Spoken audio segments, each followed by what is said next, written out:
In our last video, last few videos actually, we've introduced the concept of torque and how forces impact rigid bodies and cause angular accelerations.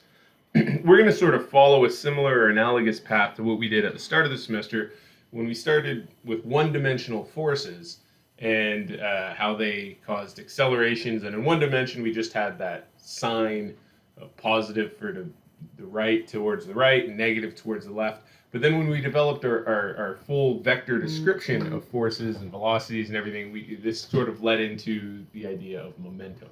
We're going to do the same sort of thing with torques and angular velocities. And it turns out that these quantities are actually vectors with a given direction. And we've been sort of treating it just like we did with the one-dimensional case and saying, all right, counterclockwise positive, clockwise negative. But today we're going to discuss a more detailed description, a more proper vector-based description of these quantities, and lead into the concept of angular momentum. So in terms of direction, one of the things I want to ask is if we consider a spinning wheel like this is the example we use to start a rigid body thing. If we have a wheel spinning that way, up till now we would just say, well, that's spinning clockwise, that has a negative angular velocity. But we're claiming that angular velocity and these rotational quantities are actually vectors. And so if you think about it, which direction would we want to assign this spinning wheel its angular velocity? Now, you want this direction to be unique and to that type of spinning, right? And if you think about it, you might say, oh, well, it's spinning to the right, because if I were to put this on the ground, that's the way it would roll, right? But then you're defining how the wheel's spinning based on something else. It could easily be pushing on the roof or something, and it'd go to the left. So it doesn't really, you don't want to base its direction on something other than how it itself is moving. And it turns out the only way I can personally think of that's sort of a unique way of describing this motion is either into or out of the page, right? So either towards or away from you. And the way we actually define those things is with what's called the right-hand rule. Our coordinate systems and mathematical descriptions of vectors are typically right-handed, right? So if I have an object, let's consider that wheel or a spinning disc like this that's rotating around that way. If I want to know what direction that angular velocity is, you can take your right hand and essentially curl the fingers in the same direction that object's spinning. And when you do that and hold your thumb up, your thumb is pointing in the direction of the angular velocity. And that's one of the versions of the right-hand rule and how we define directions of angular velocity. And it's unique for anything spinning. It's always just going to have that same sort of thing. If you have a wheel like we did on the previous page, that's a horrible circle, that is spinning this way, you would take your right hand, point your fingers that way, and curl them down that way to make your fist, and then your thumb would be pointing into the page that way, and that would be the direction of angular velocity. So this right-hand rule is how we sort of define or how we can determine the directions of these angular quantities. Now, why is that the case? Well, if we think back to how we multiplied vectors. So previously, if we had two vectors, let's call vectors A and vector B. And just for the sake of having some sort of visual here, let's call this vector A and this vector B, right? And they're at some angle, we'll call it phi. Now we want to multiply these vectors A and B together, and we've discussed this previously, but there are essentially two ways to do this math, right? We've already discussed what's called the dot product, or the scalar product, where we would take A and what we say, dot it with B. And this results in a scalar quantity, something without direction. And the way we calculated that, well, we had two ways. The first one was just the magnitude of A times the magnitude of B times cosine of that angle between them. If you remember this is how we defined work, right? We had a force dotted with a displacement, gave us some scalar quantity, the change in energy, the work done by that force. We also were able to calculate it using components, which would have just been the x component of A times the x component of B, plus the y component of A times the y component of B, and so forth, and get, again, the same scalar quantity that we would. Well, there's another way to multiply vectors together, and it's called the cross product. So that would be vector A crossed with vector B. And it turns out this results in another vector, and I'll just call it C for now. But the way we actually do that math is somewhat similar to that, but it's going to be the magnitude of A times the magnitude of B times sine of the angle between those two vectors. But this is a vector, so it has a direction, and the direction is determined by the right-hand rule, right? Now, there's nothing spinning in this image, so you might be asking yourself, well, how do I do the right-hand rule if I can't curl my fingers in the direction of anything spinning? But it turns out the way you can do the right-hand rule, there's a few ways, and we'll go over all of them today. But you can take your right hand again and point your fingers in the direction of A, right? So you point your fingers in that direction, and then you curl them towards vector B, and you make the same fist the same way. And in that case, your thumb is then pointing in the direction of C, and that has magnitude A, B sine phi. So again, we can calculate that vector C just by getting the magnitude of it of AB sine phi, the angle between the vectors, and the direction is determined by that right-hand rule. One other thing that's interesting to notice is that vector C is always perpendicular to both vectors involved in the cross product. Another thing you notice is if those vectors are parallel, the cross product is actually 0. Sine of 0 or sine of 180 ends up being 0 in this case. One of the things you notice, though, is we're looking at torque, right? And we defined torque as being force times the distance between where that force and the pivot is applied about times sine of the angle between those two vectors. This actually comes from a cross product, right? We define the sort of more basic definition of torque is equal to the r, the vector between the pivot that we're torquing about and where the force is applied, crossed with that force vector. So this is sort of our fundamental definition of a torque caused by a force. Other ways we can do the right-hand rule with the cross products. So again, let's just say we have some vector A and some vector B. You can use your right-hand rule, point your thumb in the direction, the thumb on your right hand in the direction of the first vector, your index finger in the direction of the other, and if you hold your middle finger perpendicular to those two, it gives you the direction of A cross B. Equivalently, the one we just went over, you can point your fingers in the direction of the first vector A and curl them towards the second vector B, and your thumb would point up in the direction of the cross product. If you're familiar with more like, if you've done a lot of work with screws and nuts and things in the past, you might be familiar with the righty-tighty, lefty-loosey type saying. You can imagine having a flathead screwdriver, and if you align it with the A vector and then turn it towards the B vector, that would be turning right. And the direction the screw would go is A cross B. Screws are typically right-handed. That's where the righty-tighty, lefty-loosey comes in. Another interesting thing is they're not commutative, right? If I do A cross B, and I do the right-handed rule, if we look at this example here, my A cross B is pointed upwards, right? A curls to B, my thumb points upwards. If I did B cross A, my fingers would point in this direction, I'd curl them that way, and my thumb would be pointed downwards. So if we change the order of the cross product we're taking, we actually introduce a negative sign. They're in opposite directions, so they don't commute. Anyway, having done this, and the defining our torque as R cross F, in this way, we can sort of see what the direction of these torques are. So if we look at our our canonical example of a wrench trying to remove a lug nut from a tire, we have, the nut is our pivot that we're talking about. We have some R that goes out to where the force is applied here. So that's our R vector.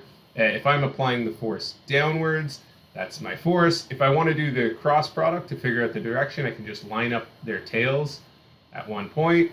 I take my right hand, I align it in the direction of R, I curl it, my fingers in towards F, and my thumb points out. So that torque is in the direction perpendicular to the wheel, coming outwards. And the torque exerts, the torque is in that direction. It does have that direction. We determine it with the right hand rule. There's another quantity that we're introducing today that we're going to call angular momentum that comes from a cross product as well. And the way this is defined is, let's say we have some particle that's moving with some linear momentum, mass times velocity, in a given direction, right? Another vector quantity. And we want to determine the angular momentum about that, or for that particle.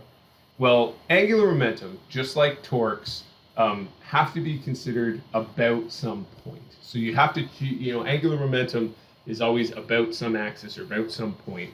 And in this case, we have to pick the point we're talking about. So let's pick this origin here. We can define our angular momentum for that particle. We use the symbol L, and it's going to be R, the distance between our pivot, or the point we're talking about, to the particle, cross product with the linear momentum, right? And when we do that, well, we know our linear momentum is equal to mass times velocity.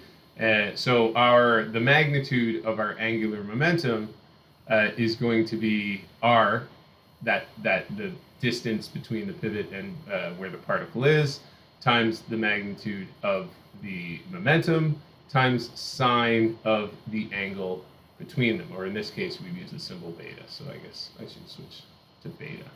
And the direction, it comes from that right-hand rule. So I would align my fingers in the R direction. I would curl them towards my linear momentum direction, and my thumb then points upwards in the direction of my angular momentum. All right. So now what have we got? We've defined our angular momentum this way, and we've sort of redefined or given a more fundamental definition of our torque as R cross with F, right? And the question, I guess, that naturally comes up, why this definition? Well, remember, we're defining this angular momentum, and what we're going to do is we're going to build this up the same way we did linear momentum, and what we get is actually a conservation law. But we can actually get some insight of how this definition is kind of useful if we just look at how that angular momentum changes with respect to time, right? And, if we do that, we're just taking the derivative of this definition, R cross P, right? So to do this derivative, the time derivative, we have to apply the chain rule. So we take the derivative of the first term, the position with respect to time, and cross that with the momentum. And then we add the position crossed with the derivative of the momentum with respect to time, right? Now we can look at this a little closer. What is the derivative of position with respect to time? Well, we know from our kinematics that's the velocity, and that's crossed with momentum. And we also know from Newton's second law that the derivative of momentum is actually the force, right? Recall, we could write the net force was equal to mass times acceleration, but since the acceleration is just the derivative of the velocity with respect to time, this ends up being, since mass is just a constant, the derivative of mv, or the derivative of momentum with respect to time. So we can replace this term with the net force, and we get R cross F on that side. Now, think about what we just did. How do we do cross products? Well, if I have some particle with a velocity in this direction, its momentum is also in that direction. So the angle between those is going to be 0. So if I take V cross P, that's going to be 0, because that's going to be the magnitude of the velocity times the magnitude of the momentum times sine of the angle between them. And those have that angle 0, so this whole thing goes to 0. Parallel vectors, their cross products are 0. So this ends up being 0. And R cross F, well, that's what we just defined as the torque, right? So what this definition, ends up giving us, torque is equal to the change in angular momentum with respect to time. So this is very analogous to Newton's second law for linear momentum or linear dynamics, which can be written as just the net force is the derivative of the momentum with respect to time. We have the torque is equal to the change in angular momentum with respect to time. And just like we had in linear momentum, if there's no forces, or we have define some system where there's no external forces, that momentum is not going to change, and it's a nice conservation law. Likewise, in the torque case and the rotational dynamics, if I have no external torque or a system where there's no external torques, that angular momentum is going to be conserved, right? So we end up with this lovely sort of conservation law principle where if there's no net torque, I have a constant angular momentum. If there is some net torque, that causes a change in angular momentum. If we look at a rigid body, so we were just talking about individual particles. It turns out if you build up a rigid body with a bunch of those things, and that rigid body has some axis of symmetry or some fixed axis of rotation, so you can think of a wheel spinning about its axis or something spinning about a hinge, it turns out that angular momentum L can be written as just the moment of inertia times its angular velocity. So if I have some disk like this that's spinning with some omega, that disk has a moment of inertia about the axis it's spinning about. That angular momentum is just going to be that moment of inertia times its angular velocity, right? And again, it's still the case that if there's no net torque, that angular momentum is conserved. So what we've built up here is so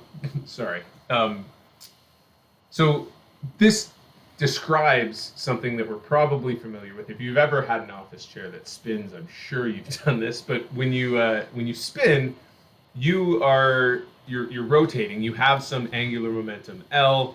It's going to be equal to your moment of inertia times your angular velocity.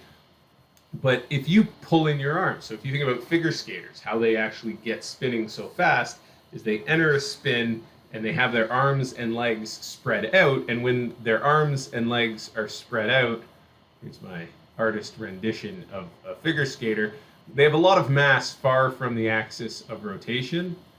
And that makes their moment of inertia large, right? So they start their spin and they've applied some torque when they kick off with their skate, and they have some angular momentum. Then what they do is they pull in their arms and legs and pull all their mass very close to the axis of rotation, and that goes to a smaller moment of inertia. And when they do that, they haven't applied any external torque to themselves. They've just sort of changed their moment of inertia, so their angular momentum stays constant. But now this I small has gotten a lot smaller, so this omega has to then increase to keep that L constant. So that's how they spin it. You bring your arms in, or change your moment of inertia. Since angular momentum has to stay the same, you have to speed up how fast you're spinning to sort of conserve that angular momentum. So this is essentially our law of conservation of momentum. And just like linear momentum was very useful for describing some complicated situations like collisions, This is really useful for describing some complicated and quantitatively getting at solutions to complicated rotational problems that we otherwise would have a lot of difficulty solving. And it's essentially coming from Newton's second law for rotation, written in terms of angular momentum. And if there is no net torque on that object, L is going to be a constant. So that's our conservation of angular momentum. We can do the same sort of thing we did with collisions, where we can define our system with multiple objects, and that net angular momentum for that system is going to be conserved if there's no external forces. So we have this, again, linear and angular motion with rigid bodies. We've developed these sort of analogies. Linear motion, we've spent a good chunk of this semester working on this. We know that there is kinetic energy that was 1/2 mv squared, where we're just looking at the velocity of the center of mass and how that object moves. Momentum was mass times velocity. Again, we're just using the velocity of the center of the mass. And Newton's second law was the change in momentum with respect to time was due to the net force acting on that object. If there's no net force on a system, the linear momentum is conserved. In the rotational version of that, if we have rotational kinetic energy. This was the first thing we discussed in our rigid body model, and it's 1/2 moment of inertia times angular velocity squared, right? We look at angular momentum, and we know how to do this for, well, we just introduced how to do this for particles and that, but if we're looking at a rigid body, it's just the moment of inertia times the angular velocity about some axis of symmetry or any fixed axis of rotation. And we know that for a system, the total angular, or the change in the angular momentum with respect to time is equal to the net torque on that system. So if there's no net torque, that angular momentum is conserved. And you can see the clear analogy between the linear and rotational motion sort of descriptions.